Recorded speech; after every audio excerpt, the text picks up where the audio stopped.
23장 10절을 보면은 세 가지로 구분되고 있습니다. 첫 번째가 내가 가는 길을 그가 아시나니, 욥이라는 한 사람이 나는 나를 알지 못하고 내가 가는 길을 내가 알지 못하고 내가 왜 이런 고난을 당하는지 나는 알지 못할지라도 그 고난 가운데 나의 삶을 살아가는 그 길을 하나님은 아심을 나는 믿습니다. 그 고백이에요. 내가 가진 논리로 하여금 지금 욥이라는 한 사람이 인생의 삶 속에 신앙의 길에 당하는 이 고통과 아픔과 고난을 아무리 생각해도 자기 스스로 해석할 수 없고 자기 스스로 알 수 없고 그런 상태 속에 있지만은 오늘도 믿음으로 기도하며 찬송하며 그 신앙을 지키며 나의 삶의 길을 하나님은 아시는데 오늘만 아는 것이 아니라 내일 또 먼 장래까지도 하나님은 아시고 계심을 믿습니다. 이게 욥의 고백이에요. 두 번째는 그가 나를 단련하신 후에는 그는 하나님이십니다. 지금 욥에게 주어진 고난과 욥에게 주어진 시험이라는 단어가 단련이라는 단어로 바뀌어져 있는데 이 단련이라는 단어의 원뜻은 당금질이에요. 우리는 용광로를 생각할 수도 있고 재련소를 생각할 수 있습니다. 쇳덩어리를 뜨거운 불에 벌겋게 달군 다음에 그 쇳덩어리를 두고 망치질을 합니다. 그러면 쇠뭉치에 불과했던 그 쇳덩어리가 원하는 대로 도구로 그리고 어떤 쓰임받는 모습으로 바뀌어져 나옵니다. 오늘 욥에게 주어진 이 단련은 반드시 목적이 있습니다.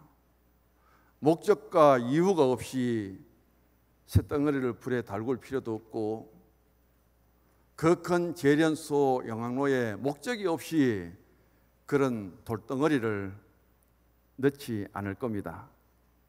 반드시 그 과정을 거쳐서 거기에 불순물을 제거하고 철이 나오게 되고 또 그 과정을 거쳐서 불순물을 제거하고 순금이 나오죠.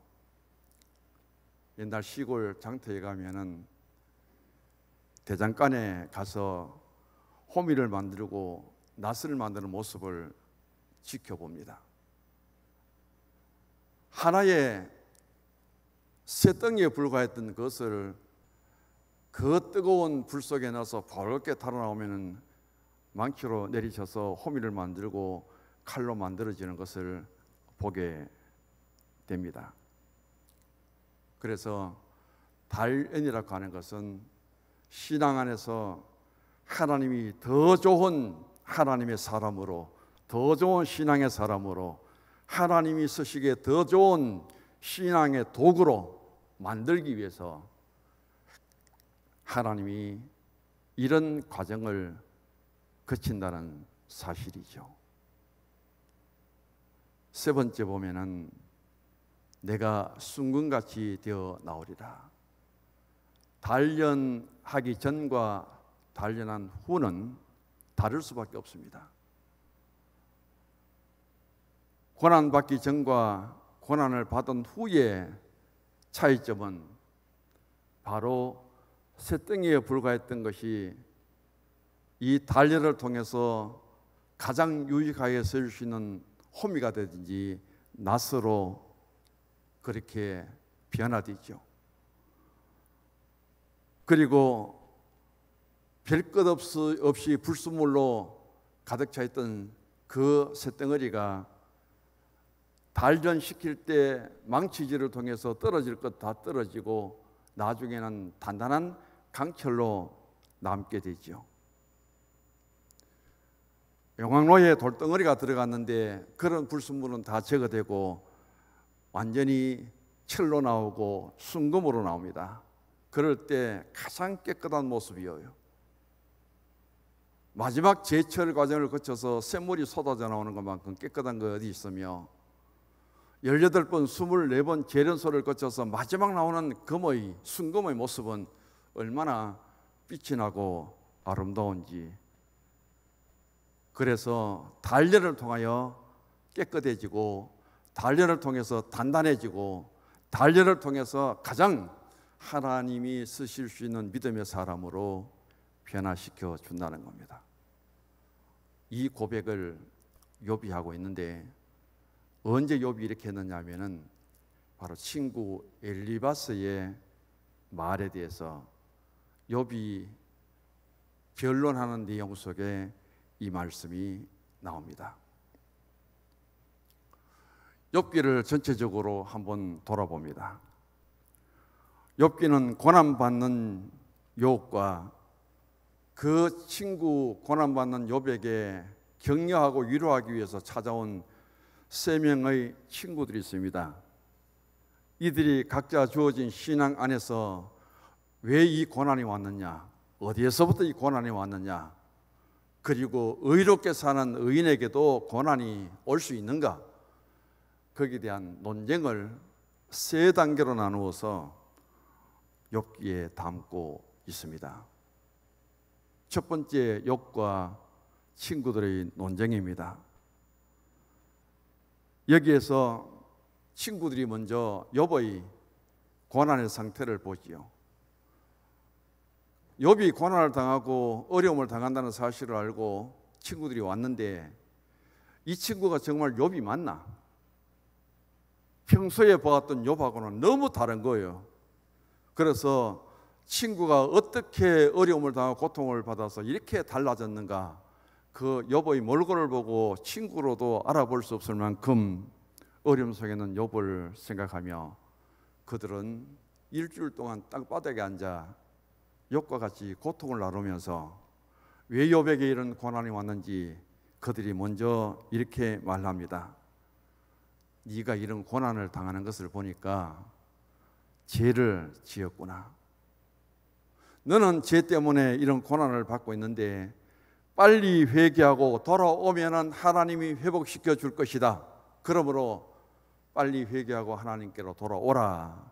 그렇게 말합니다. 그때 욥의 대답이에요. 나는 죄 때문에 이런 고난을 받는 것은 결코 아니라고 거부합니다. 그러니까 욥의 친구들이 말합니다. 그렇다면은 너는 의인이냐? 또 반문하죠.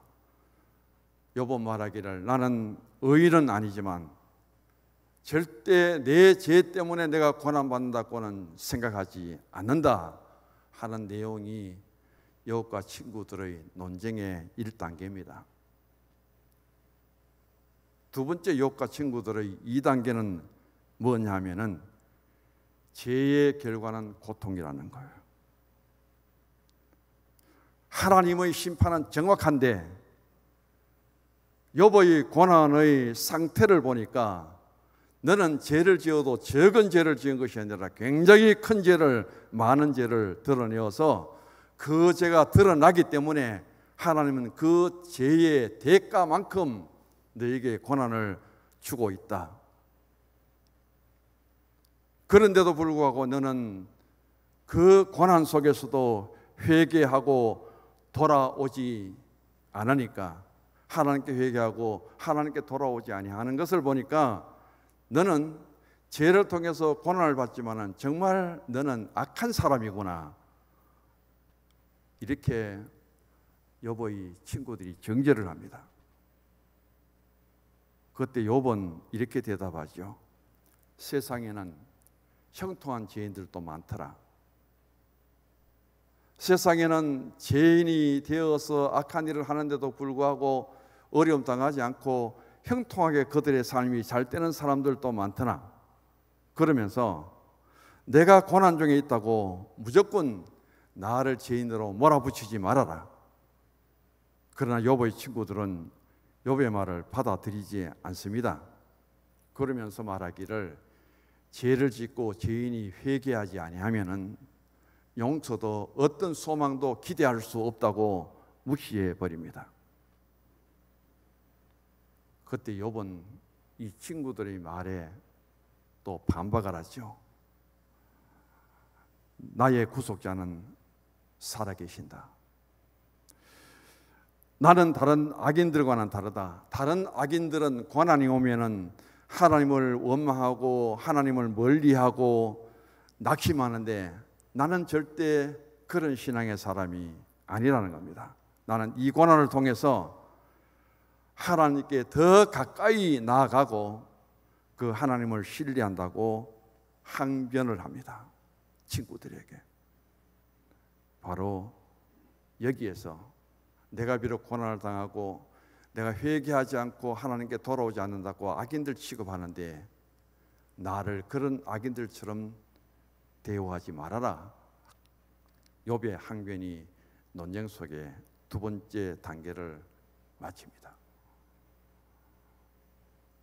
욥기 22장부터요 3단계 논쟁입니다. 세 번째 논쟁입니다. 여기에서 엘리바스가 욥에게 공격을 합니다. 22장 2절 3절 같이 읽어봅니다. 욥기 22장 2절 3절. 사람이 어찌 하나님께 유익하게 하겠느냐? 지혜로운 자도 자기에게 유익할 따름이니라. 내가 의로운들 전능자에게 무슨 기쁨이 있겠으며 내 행위가 온전한들 그에게 무슨 이익이 되겠느냐? 엘리바스는 1단계, 2단계 욥과 더불어서 욥의 고난이 어디에서 왜 왔는지, 자기들 나름대로 정리를 하고 죄 때문이고 하나님께 회개하고 돌아오면 회복될 텐데, 그럼에도 욥은 자신이 의로운 척 그리고 다른 악인들처럼 그렇게 자신을 무시하지 말라고 하면서 자신의 믿는 하나님은 살아계시는 하나님이다. 더 이상 공격할 것이 없습니다. 그래서 엘리바스가 말합니다. 너 같은 존재가 하나님께 무슨 유익이 되겠느냐? 2절의 말씀 22장 2절. 네가 아무리 항변하고 너가 죄가 없고 의롭고 고난 속에 하나님을 가까이 한다고 하지만은 너 같은 존재가 하나님께 무슨 유익이 되겠느냐? 있으나마나한 사람이고 쓸모없는 존재라는 말을 하고, 너가 그런 모습으로 하나님께 나아간들 하나님 무슨 너를 통해서 기쁨을 얻겠느냐? 그러면서 이 엘리바스가 첫 번째, 두 번째 논쟁을 통해서 욥이 전혀 굽히지 않고 자기 주장을 펼치니까, 특별히 욥의 말을 들어보면은 나는 죄가 없다. 나를 구속하고 나와 함께 하시는 분은 바로 하나님이시다. 내가 비록 고난을 당한다 할지라도 죄를 짓고 다른 악인들과 다르다는 것을 인정해라. 이런 식으로 욥이 친구들의 논쟁에 굽히지 않습니다. 엘리바스는 그 앞에서 보면 이렇게 말합니다. 네가 고난 당하는 거 보니까 하나님 너를 버렸다.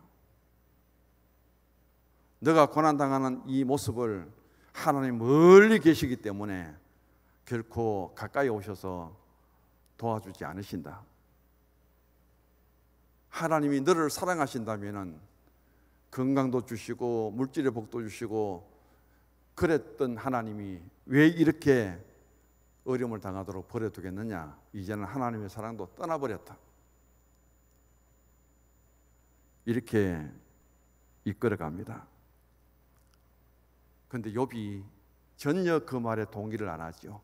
더 이상 욥에게 죄와 악인과 회개와 용서를 통해서 하나님께로 돌아올 수 있는 그런 논쟁을 벌인들 더 이상 가치가 없다고 생각한, 그리고 그 죄의 허물을 증명할 수 없다고 생각한 엘리바스가 욥에게 이제 이런 죄를 만들어냅니다. 만들어낸다고 하는 게 맞을 거예요. 오늘 22장 7절에서 9절까지를 읽어보십시다. 목마른 자에게 물을 마시게 하지 아니하며 줄인 자에게 음식을 주지 아니하였구나. 권세 있는 자는 토지를 얻고 존귀한 자는 거기에서 사는구나. 너는 과부를 빈손으로 돌려보내며 고아의 팔을 꺾는구나. 특별히 여기 내가 지금 이런 질병으로 하여금 목마르고 고통 속에 있고 철저하게 모든 걸 잃어버리고 거지가 되는 모습을 보니까 너는 목마른 사람에게 물도 대접할 줄 몰랐고, 너는 배고픈 사람에게 음식도 한번 대접한 적이 없구나.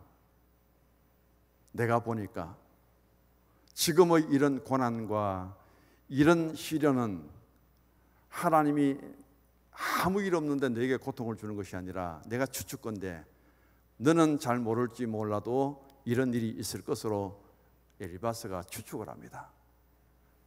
9절에 가볼까요? 너는 과부를 빈손으로 돌려보내고, 이 원뜻은 뭐냐면은 외롭게 사는 한 여인을 그렇게 취급했기 때문에 너는 지금 호레비로 있다는 그런 뜻입니다. 아주 여기에 보면은 비하시키는 말이에요. 너는 과부를 빈손으로 돌려보낸 것처럼 너는 그런 가족이 다 해체되고 지금 너는 병든 몸으로 호레비로 있는 것이 아니냐. 그 다음에 고아의 팔을 끊는구나. 부모 없이 어지 없이 가장 외롭고 고독하게 살아가는 고아처럼 지금 너의 곁에 누가 있느냐. 고아보다도 더 너는 고독하고 외롭게 살아가는 것이 아니냐. 그럼에도 죄가 없다고 말할 수 있느냐? 그럼에도 너는 그렇게 하나님 앞에 당당하냐? 바로 이런 말을 엘리바스가 욥에게 던지고 있습니다. 참 답답하죠. 그때 욥이 이렇게 대답합니다. 23장 2절 3절을 같이 읽어볼까요? 23장 3절 4절을요. 내가 어찌하면 하나님을 발견하고 그의 처소에 나아가랴. 어찌하면 그 앞에서 내가 호소하며 변론한 말을 내 입에 채울까? 바로 여기에 욥의 답답함이 나옵니다. 욥은 지금 자기가 가진 삶의 자리에서 자신이 가진 신앙의 지식으로 지금 당하는 이 고난을 어떻게 해석할 수도 없고 설명할 수도 없습니다. 3명의 친구들 엘리바스와 빌닷과 소발의 논쟁을 통해서 욥은 자신의 신앙을 변론했지만은 이 친구들은 전혀 알아주지 않습니다. 이 친구들이 너는 죄를 지었는데 죄가 얼마나 크면은 하나님의 정확한 판단에 따라 이만큼 큰 고난이 내게 주어졌느냐, 그것을 이해시키지만은 전혀 욥은 자신의 마음에 신앙에 친구들의 말이 수용되지 않습니다. 이 세 친구가 참 좋은 친구고 신앙 안에서 서로 나눌 수 있는 관계 속에 있다 할지라도 지금 이들의 대화를 통해서는 더 이상 이어갈 수 없는 단절의 상태 속에 있습니다. 그렇다면 내가 당하는 이 고난의 어려움, 이 억울함, 이 문제를 내가 어떻게 하면 좋겠는가? 답답한 마음으로 욥이 이렇게 말합니다. 내가 이 답답함을, 이 상황을, 이 고난을, 나의 신앙을 빨리 하나님을 만나서 그 하나님 앞에 내가 마음껏 변론하고 하나님 앞에 내 사정을 아뢰고 싶은데 그 하나님을 만나기 위해서 애쓰는 욥의 모습입니다. 그 중에 8절과 9절을 같이 또 읽어봅니다.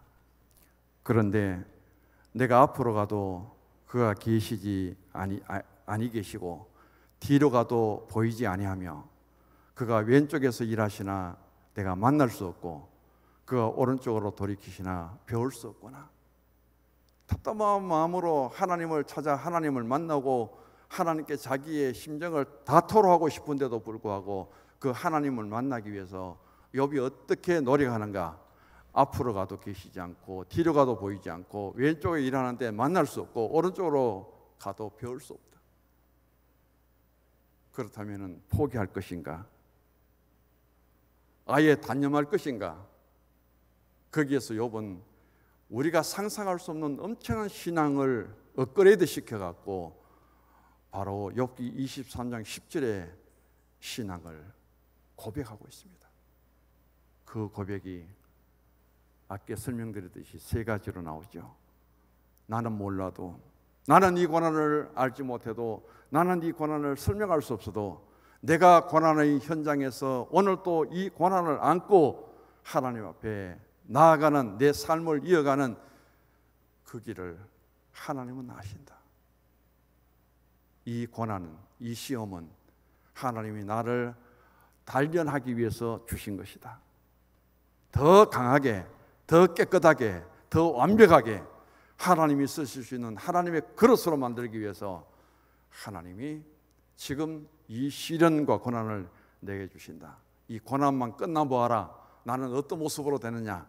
불순물은 하나도 없는 순금같이, 금같이 깨끗하고 금같이 단단하고 금같이 변치 않고 그런 믿음으로 나는 나아갈 것이다.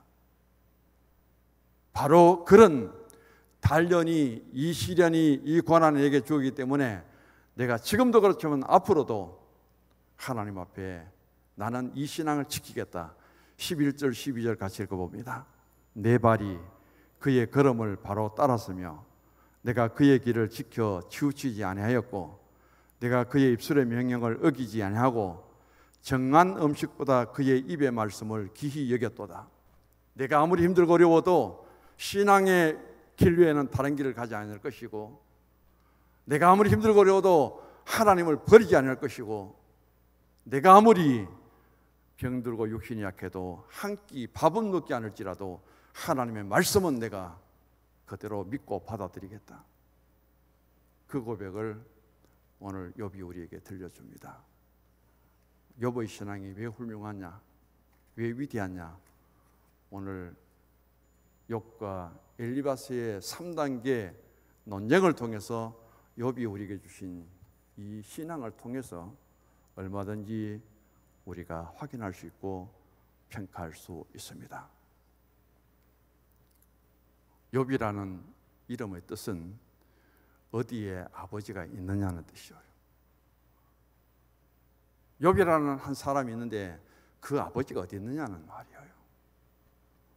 우리가 잘 알다시피 갈대아 우르 땅에는 아브라함이 살았고 같은 시대에 갈대아 우스 땅에는 욥이 살았습니다.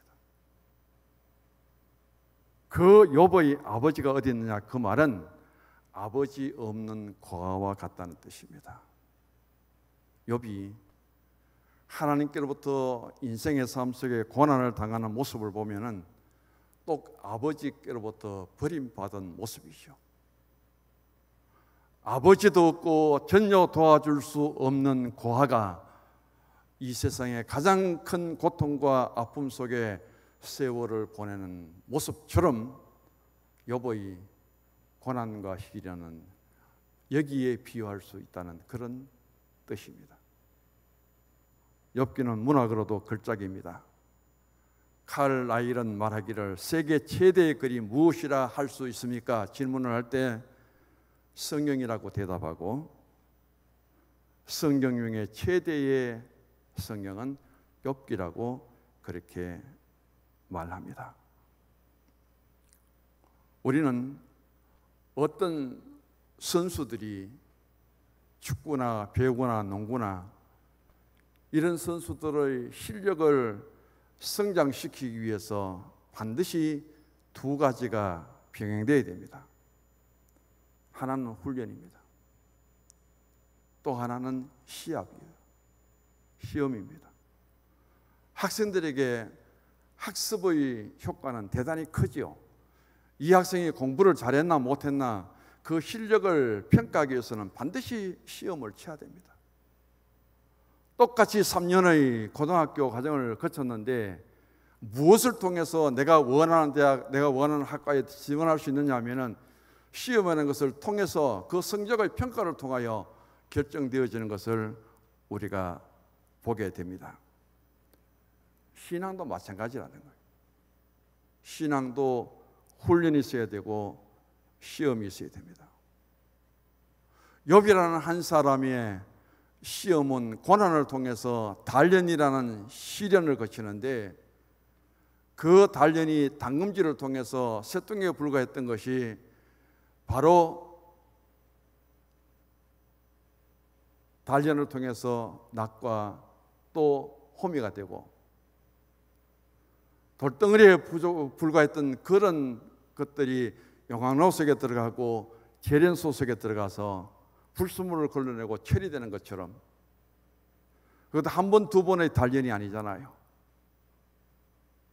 14번의 그 돌덩어리를 넣어서 과정을 거쳐 재련되면 14K이고 18번을 거쳐서 나온 것이 18K이고 24번을 거쳐 나온 것이 24K인데 더 이상 불순물을 뺄 수 없는 것이 24번의 재련 과정이라는 것, 그것을 우리가 가리켜서 순금이라고 말합니다. 근데 이 시험이 성경에는 세 가지 의미로 사용됩니다. 오늘 욥기 23장 10절을 통해서 보면 단련이에요. 연단입니다. 그 다음 우리가 볼 수 있는 것이 테스트, 하나님이 시험하는 것. 그 다음에 유혹이라는 단어가 나옵니다. 단련이라고 하는 것은 지금 우리가 가진 신앙, 그것을 더 발전시키기 위해서 하나의 과정을 거치는 더 강도가 높은 가장 최고의 훈련이라고 보면 되겠습니다. 돌덩어리에 불과했던 것을 재련소에 넣고 재련하고 재련해서 마지막 금덩어리로, 금반지로 만들어내는 그 과정을 생각하면 되겠습니다. 여기에서 시험이라는 것은 그 과정 속에 수준을 테스트하는 겁니다. 학생이 시험을 통해서 성적이 평가받듯이 바로 이 시험을 통해서 그 사람의 믿음, 그 사람의 순종을 테스트하는 거죠. 여호와 일의 하나님은 모리아 마운틴, 모리아라는 것은 내 신앙을 나타내고 내 신앙을 보여주는 그 장소인데 그런 신앙의 꼭지점인데 아브라함이 그 신앙의 극치를 그 순종의 극치를 모리아 산에서 하나님께 나타내고 보여줄 때 하나님도 하나님이 준비하신 수양을 그 모리아 산 그곳에서 서로 보여줍니다. 그리고 번제가 될 이삭과 하나님이 준비한 수양을 바꿉니다. 죽어야 될 이삭은 3일 만에 돌아오고 수양으로 번제를 드리고 하나님이 준비하시고 예비하신 것에 대해서 마음껏 찬송하고 노래하는 것이 여호와 이레예요. 그것을 통해서 하나님이 아브라함에게 말합니다. 네가 독자 이삭까지도 아끼지 않고 내게 바치는 그 믿음을 보니 그것까지도 순종하는 것을 보니 더 이상 아브라함의 믿음에서 논할 가치가 없다. 나는 너희 믿음을 인정한다. 나는 너희 순종을 인정한다. 그것이 하나님의 모습입니다. 유혹은 뭐냐 하면 죄를 짓게 만듭니다. 시험이란 말씀 중에 세 가지, 연단인가 단련인가 아니면 시험인가 아니면 유혹인가, 이것을 분별할 수 있는 것이 우리 신앙에 있어서 대단히 중요합니다. 셋 중에 단련과 시험은 하나님이 하십니다. 그러나 유혹은 절대 하나님이 하시지 않습니다. 누가 하느냐? 사탄이 합니다. 예수님이 40일 건식하신 후에 사탄이 예수님을 시험했다 이렇게 나옵니다. 왜냐하면 예수님을 넘어뜨리기 위한 유혹입니다. 그것은. 그래서 야고보서 1장 13절에 이렇게 말하죠. 사람이 시험을 받을 때에 내가 하나님께 시험을 받는다 하지 말지니 하나님은 악에게 시험을 받지도 아니하시고 친히 아무도 시험하지 아니하시느니라. 바로 여기에 야고보가 말하는 시험은 유혹을 말합니다. 하나님은 유혹하지 않습니다. 또 유혹을 당하지도 않지요. 오늘 욥이 당한 단련은, 연단은 바로 하나님 앞에 믿음의 단련, 믿음의 시험입니다. 그래서 오늘 본문 10절의 말씀, 다른 성경을 찾아보았습니다. 공동번역은 그런데도 그는 나의 걸음을 낱낱이 아시나니 털고 털어도 나는 순금처럼 깨끗하리라. 이 욥이 당하는 고난을 거친 후에, 단련된 후에 그의 모습은 아무리 흔들어도 깨트려도 부수어도 변치 않는 순금이 되겠다, 그런 뜻입니다. 표준 세번역에는 하나님은 내가 발 한 번 옮기는 것을 다 알고 계실 터이니 나를 시험해 보시면 내게 흠이 없다는 것을 아실 수 있으련만, 이렇게 말해요. 욥에게 주어진 시험 잘 알잖아요. 자녀들의 죽음, 재산이 다 날아가 버리고 아내까지도 저주하고 자신의 몸은 병들고 기와장으로 긁고 상처를 아무르고 있는 그 상황 속에서 오늘 또 숨쉬며 살아갑니다. 내일 또 네가 하나님 앞에 믿음으로 나갑니다. 내 상태 속에서, 이런 환난과 고난 속에서 한 발자국을 옮기는데 그 발자국이 어디를 향하는지, 누구를 향하는지 그것만 봐도 하나님이 내가 어떤 신앙의 사람인지 아실 터인데, 그런 하나님이 내게 왜 이런 고난을 주느냐? 나는 그것을 설명할 수 없고 내가 왜 이런 고난을 당하는지 설명할 수 없고 알지 못해도 나의 그 걸음을 보고 하나님은 다 아시고 계신다. 이 단련 후에 나를 정금같이 만들어서 쓰시기 위해서 하나님이 나를 이렇게 연단시킨다는 것이 바로 욥의 위대한 신앙 고백입니다. 여기에 고난에 동참한 욥의 친구들을 보시기 바랍니다. 욥의 친구들 똑똑해요. 찾아보니까 세 친구들 다 엘리바스와 빌닷과 소발이 욥보다 나이가 많습니다.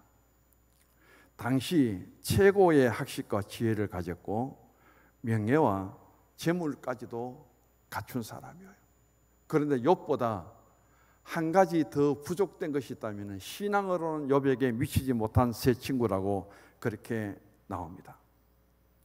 그래서 이 세 친구 엘바스와 빌닷과 소발이 욥과 논쟁을 벌이면서 전개시키는 모습을 보면은 아주 뛰어난 사람들입니다.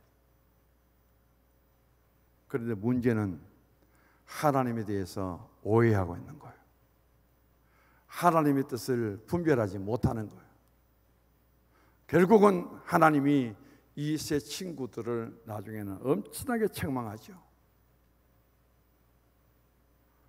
나는 지식을 가졌고 나는 학문의 대가고 나는 명예도 있고 나도 신앙의 사람이고 내가 연륜도 많고 연장자고, 그러면서 자기 신앙을 통해서 논쟁을 하면서 하나님에 대해 변론하지만은 엘리바스의 하나님, 빌닷의 하나님, 소발의 하나님은 욥이 자신이 고난을 당하면서 당하고 경험하는 하나님과 비교할 수 없는 하나님이에요.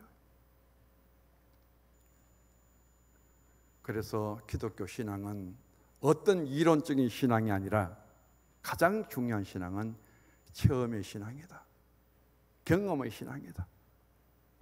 이제까지는 이론적으로 귀로만 듣고 머리만 생각했던 그 하나님이 이 고난을 통해서 욥은 내가 눈으로 확인하고 내 삶의 현장 속에 하나님이 어떻게 함께 하시는지 내가 이제는 눈으로 체험하고 그것을 자기 신앙으로 다시금 찾아가는 모습을 보여주고 있습니다. 이런 친구, 특별히 오늘 23장은 엘리바스의 정죄에 대해서 욥이 하나님께 보여드리는 신앙의 고백입니다. 더 이상 이 친구들과 반박하고 싶지도 않아요. 말해봐야 하나도 소용이 없습니다. 안 받아주니까. 답답한 뿐이에요. 이제는 이 문제를 해결해 주실 분은 하나님밖에 없습니다. 그래서 욥은 탄식합니다. 불의한 친구들이 하나님의 뜻을 잘못 깨닫고 욥에게 죄를 덮어씌우고 너는 악인이구나, 나름대로 자신들이 그렇게 잘못된 말을 하는데도 불구하고 하나님은 모른 척하고 계세요. 지금까지 하나님은 전혀 개입이 하지 않습니다. 야, 엘리바스, 너의 말은 틀렸고 소발 너의 말도 달랐다, 틀렸다. 욥은 고난 중에 너가 하는 말이 정말 맞는 말이구나.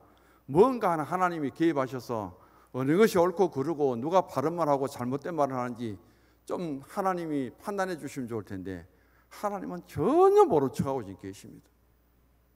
들은 척도 안 하고 있습니다. 그런 답답함 속에 가장 위대한 신앙의 고백은 바로 23장 10절입니다. 하나님은 말씀하지 않아도, 하나님은 친구들의 변론이 잘못되었다는 것을 아시고도, 하나님은 내 신앙의 모든 것을 확인하고서도 하나님은 지금 말씀하지 않으시지만 나는 내 능력으로, 내 지식으로, 내 경험으로 이 고난이 왜 왔는지, 왜 이런 어려움을 당하는지 나는 설명할 수 없고 나는 이해할 수 없지만 그래도 믿음으로 하나님께 나가는 내 삶의 길을, 신앙의 길을 하나님은 아십니다. 이 시간, 이 고난이 나에게는 단련의 시간입니다. 내가 인내하고 잘만 견디면은 이 단련한 뒤에 저는 정말 변치 않는 깨끗하고 순전한 금과 같은 신앙의 사람이 되어서 주님 앞에 올곧게 쓰임받는 하나님의 사람이 될 것입니다. 이 고백을 욥이 하나님께 남깁니다. 11절 12절 다시 한번 같이 읽습니다. 내 발이 그의 걸음을 바로 따랐으며 내가 그의 길을 지켜 치우치지 아니하였고 내가 그의 입술의 명령을 어기지 아니하고 정한 음식보다 그의 입의 말씀을 귀히 여겼도다. 오늘 이런 욥의 다짐과 결단을 다시 한번 생각하면서 우리에게 주어진 신앙의 삶, 믿음 안에서 고난이 닥치고 어려움이 있을 때 그것 때문에 하나님을 원망하고 하나님 멀리하고 그를 우리의 신앙이 아니라 정말 믿음의 사람이라면 이 단련은, 이 연단은 반드시 하나님의 뜻이 계신다. 나를 더 단련시켜서 어떤 불순물도 없는 가장 단단하고 가장 능력 있고 가장 깨끗하게 하나님이 쓰시고자 하는 신앙의 그릇을 만들기 위한 하나님의 방법이다. 그것을 깨닫고 인내하면서 우리의 장래까지 선하게 인도하실 하나님, 고난도 형통도 합력하여 선을 주신 하나님께 맡기고 변치 않는 믿음으로, 그럼에도 하나님 향하여 감사하고 찬송하고 기쁨으로 나아갈 수 있는 우리의 신앙과 삶이 될 수 있기를 주 이름으로 부탁드립니다.